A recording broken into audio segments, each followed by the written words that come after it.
命運，但我永不怕捱。過去、現在，難題迎人解。人海的衝擊比那滄海更大，難為正邪定分界。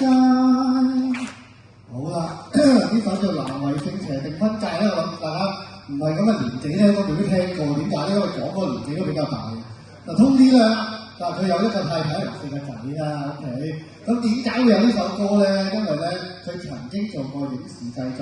咁喺1981年咧，曾經咧係一個電視劇《飛越18層》嘅主題曲係佢作嘅喎。咁咧，犀利啊！俾掌聲啦！真係咧，舊睇 TVB 嗰啲一年咧，真係問下佢就得㗎啦。離開咗 TVB 之後咧，佢翻咗大陸做生意，哇！做咗超過25年嘅，管理超過1000個工人。跟住之後咧，翻咗嚟香港咧，就開呢個僱傭公司啦。咁跟住咧，就幫啲朋友咧招聘合適嘅工人啦。咁啊，希望咧去令到啲仔女咧健康成長同埋有獨立思考。佢話自己最中意咧就係讀書學習，可以透過讀書學習咧產生一啲人生嘅智慧。我哋而家聽下有啲咩人生智慧咧，可以令到咁多個姐姐跟住佢啦。成功之道咧，在於每一件事情咧，唔單止要勤奮，仲要用心去做，重複去做。俾呢啲掌聲，當年姐姐。多謝。當然啊，知道啦，每樣嘢都要重複去做，不停去做，做完又做，你知。每一件事做多好多次咧，你就識啦。講翻第一節先。好多人都知道我叫通年姐姐，其實好多人都唔知我公司名嘅。今日我特登講嘛，我公司名叫快遞街，因為一直我都冇宣傳我公司名，淨係宣傳我個人嘅啫。好，第二頁。喺未講之前咧，有兩個巴叔大家 cap 下個圖先。第一個就係 Facebook， 第二個咧就係 WhatsApp。Facebook 可以了解我哋公司嘅運作 ，WhatsApp 可以問所有你想問嘅嘢，我個仔會答晒你所有問題。係啊，其實乜嘢都會做㗎，唔係我做。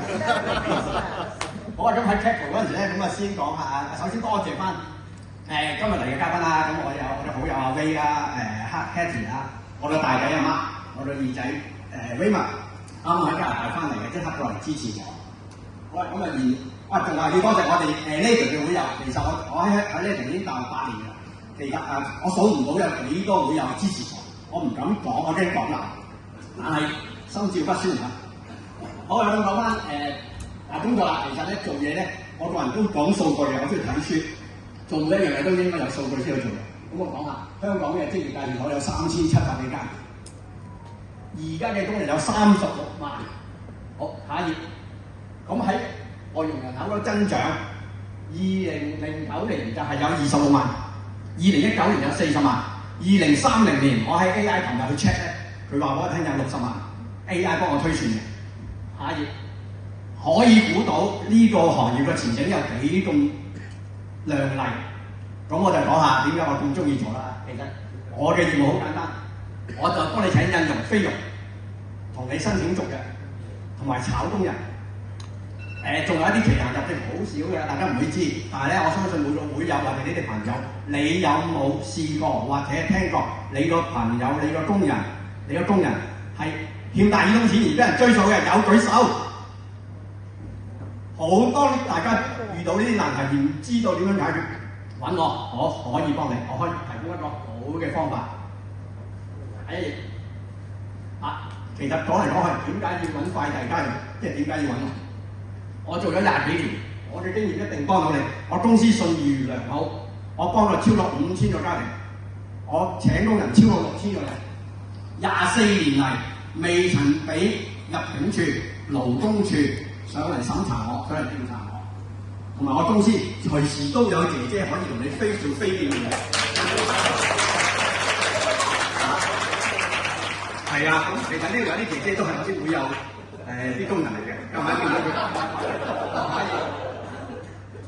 好啦，嗱，我啲姐姐出咁最多僱主問我咩咧？點樣揀？究竟要揀印傭定係揀菲傭？下一頁驗收環節，你究竟點樣揀？再下一頁驗收環節點樣揀？究竟你想揀個靚女定係醜女？你老公揀靚，你就要揀唔靚。點你想揀肥定係瘦？肥嘅可能係啲瘦嘅冇力，邊個符合我？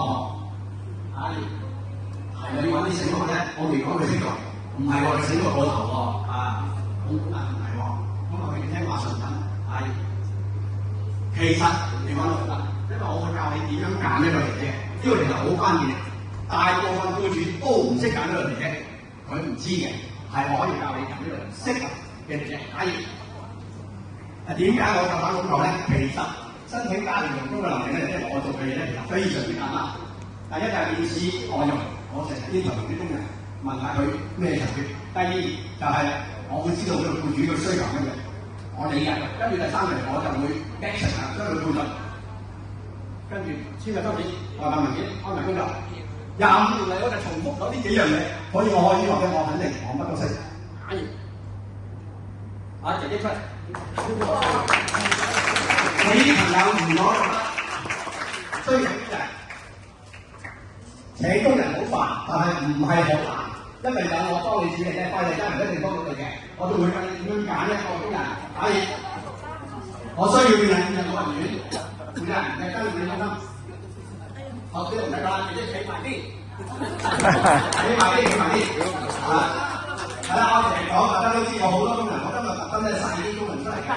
不過今日星期二咧都唔係咁容易。我同啲姐姐傾下偈，一講就姐姐，我大部分都識㗎。你做咗幾耐？我知你揸住支旗，我知你係印尼姐姐。你做咗幾耐？我今次問你最叻乜嘢？我係煮飯咯。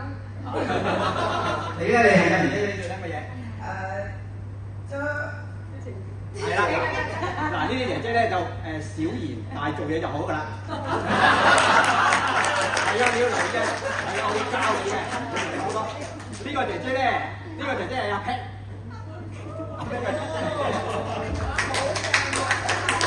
佢呢個姐姐係唔講嘢，但係做嘢執嘢照顧婆婆非常之好嘅。